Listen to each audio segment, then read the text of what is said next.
কোনোভাবেই সংবিধান পরিবর্তন মানবে না বিএনপি, বলেছেন মির্জা ফখরুল। ফেব্রুয়ারিতে নির্বাচন নিয়ে কোনো অনিশ্চয়তা দেখছে না বিএনপি।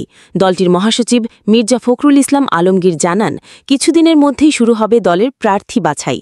একটি গণমাধ্যমের সাক্ষাৎকারে মির্জা ফখরুল বলেন, সংবিধান পরিবর্তন মানবে না বিএনপি, তবে সংশোধন হতে পারে নির্বাচিত সংসদে।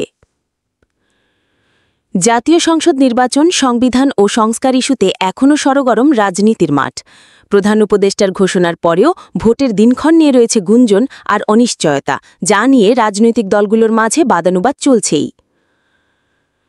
তবে যে যাই বলুক, নির্বাচন নিয়ে সরকারের দেয়া নির্ধারিত সময়েই আস্থা রাখতে চায় বিএনপি। দলটির মহাসচিব জানান, এই নিয়ে তার দলে কোনো অনিশ্চয়তা নেই। শীঘ্রই দলের প্রার্থী যাচাই বাছাই শুরু হবে বলে জানান মির্জা ফখরুল। তিনি বলেন, এই ক্ষেত্রে প্রাধান্য পাবে ব্যক্তি ইমেজ ও অতীতে রাজপথের ভূমিকা। প্রশ্ন ছিল, সংবিধান পরিবর্তন বা সংশোধন ইস্যুতে বিএনপির অবস্থান কি?